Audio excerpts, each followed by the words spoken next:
Every year at Chichén Itzá, a serpent descends from the heavens. Not a metaphor, not a legend. At dawn, on the spring and autumn equinox, the sunlight creates a shadowy serpent, slithering down the steps of El Castillo, ending precisely at the carved head of Kukulkan. To the ancient Maya, this wasn't merely a spectacle, it was a divine visitation. But who, or what, was Kukulkan? And why did his arrival echo across Mesoamerica? The clues stretch beyond pyramids to a king buried in a stone tomb that some believe depicts a spacecraft. Kukulkan was more than a god. He was a paradox, a serpent adorned with feathers, a being of earth, yet born from the sky. Every major Mesoamerican culture recognized him. Quetzalcoatl to the Aztecs, Gucumatz to the Quiche Maya, Ehecatl to the Toltecs. All accounts match. He descended from the heavens, taught humanity profound wisdom, art, astronomy, ethics, and vanished, promising his return. Curiously, his celestial home was often identified as Venus, not symbolically, but literally. Yet how could ancient civilizations observe Venus in such detail, without modern tools? Maybe the answer lies in a calendar so precise, it aligned with celestial events that modern science only recently confirmed. To the Maya, Venus wasn't just a planet. It was a beacon, a celestial body so important that wars began at its rise, and kings performed rituals when it disappeared. They called it Chak-Ek, the Great Star, the harbinger of change, a symbol of both life and destruction. It moved strangely across the sky, disappearing, then reappearing, never in the same place, never on the same day. To track its irregular path required knowledge, far beyond what most ancient cultures possessed. And yet, the Maya didn't just follow it. They worshipped it.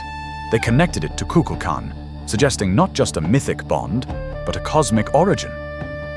The Maya perceived time differently, not linear, cyclical, cosmic. Their intricate calendars, the Tzolk'in for rituals, the Harb for solar cycles, and the famous Long Count, marked entire epochs of human history. The Long Count began in 3114 BCE and famously concluded on December 21st, 2012. Why that date? It coincided with an exceedingly rare celestial alignment: Earth, the Sun, and the galactic center of the Milky Way. Although modern astronomers argue the event is subtle, for the Maya, tracking such alignments, without telescopes or advanced instruments, is astonishing. But the question remains, did they achieve this through centuries of observation? Or was their knowledge inherited from somewhere else? Buried deep beneath the jungle floor, archaeologists would uncover a tomb, and with it, a carving so strange, some believe it reveals the truth about the Maya's cosmic teachers. In Palenque, 1952, archaeologists unearthed the tomb of Lord Pacal. On his sarcophagus lid, a baffling carving. Pacal appears in a peculiar posture, as if piloting a machine. He grips controls. A mask covers his face. Flames and propulsion-like imagery surround him. Erich von Däniken famously interpreted this as evidence of ancient astronauts. Mainstream scholars strongly disagree. They assert the carving symbolizes Pacal's descent into the underworld, a common motif in Maya cosmology. Yet if you showed it today, without context, wouldn't most describe it as someone operating a rocket? What does this carving make you think of? Let us know in the comments. That carving wasn't found in isolation, because just beyond the jungles of Palenque lies a city so vast, so advanced, and so silent. Its builders left no name, no text, only questions carved in stone. TEOTIHUACAN, the Aztec name for a city they never built. It means where gods were born. By the 1st century CE, this mysterious metropolis was larger than ancient Rome. It aligned precisely with celestial phenomena. The pyramids reflected cosmic patterns, yet no historical record remains. No inscriptions, no rulers, only silence. At its core, a temple dedicated to the feathered serpent deity, Kukulkan. Beneath it, archaeologists discovered something astonishing. Hundreds of metallic spheres, perfectly shaped, covered in pyrite, arranged purposefully. Their purpose remains debated.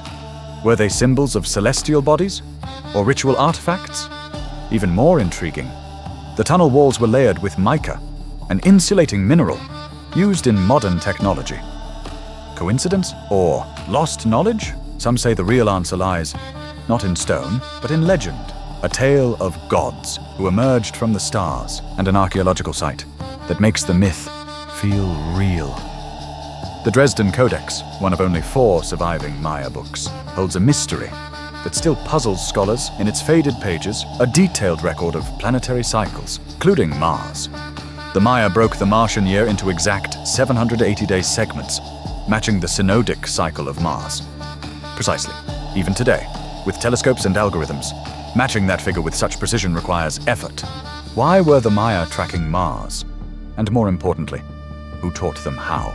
Because if they knew the movements of Mars, Venus, and the Sun, then their obsession with the heavens might not have been spiritual, but scientific. But Teotihuacan and the Maya were not alone in connecting cosmic events with human destiny. Across Mesoamerica, other peoples also traced their origins to the heavens, sometimes in stories as dramatic as stars falling to Earth. Aztec creation began dramatically. A giant obsidian blade crashed from the heavens. From it emerged 1,600 divine beings who shaped humanity. Spanish chroniclers wrote this off as myth. But consider this. Underneath Teotihuacan's Pyramid of the Sun, a cave system was discovered, with precisely 7 chambers, mirroring the Aztec myth of Chichén, their legendary birthplace. Did the Aztecs invent this story, or inherit a forgotten memory?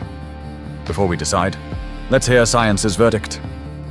Scientists caution against hastily invoking extraterrestrials. The Maya meticulously recorded astronomical cycles over generations. Pacal's tomb art aligns perfectly with Maya symbolism, not spacecraft. Teotihuacan's mica and metallic spheres, while unusual, don't require alien technology to explain. The Aztec stories, symbolic, likely reflecting natural events. These civilizations achieved greatness through ingenuity, patience, and observation. Or was it alien visitors? What do you think about it? However, science also admits some questions remain unanswered. What if the answers aren't out there, but already among us? Across the ancient world, Kukulkan was not alone. Cultures separated by oceans, who never met, told nearly the same story. A radiant teacher who descended from the sky brought wisdom to humanity and promised to one day return. In the Andes, he was Viracocha, emerging from Lake Titicaca to teach laws, agriculture, and astronomy. To the Aztecs, he was Quetzalcoatl, the feathered serpent who gave them knowledge before vanishing toward the east. Among the Sumerians, he appears as Enki, the god of wisdom who shaped humanity and guarded hidden truths. Even in Egypt, echoes remain in Osiris, the civilizing god who brought order and agriculture to the Nile.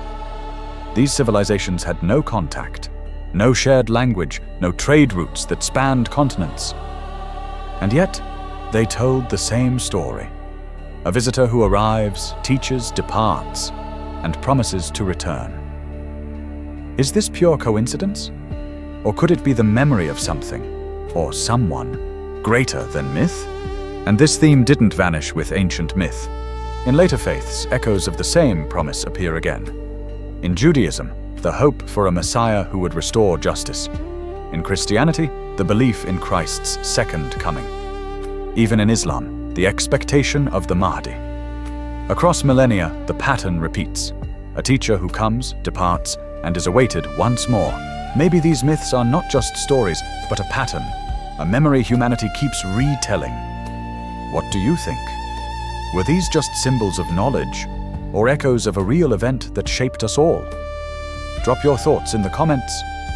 And if you're ready to keep chasing the forgotten connections of our past, subscribe to Echoes of Time. Because history isn't only what we remember, it's what refuses to be forgotten.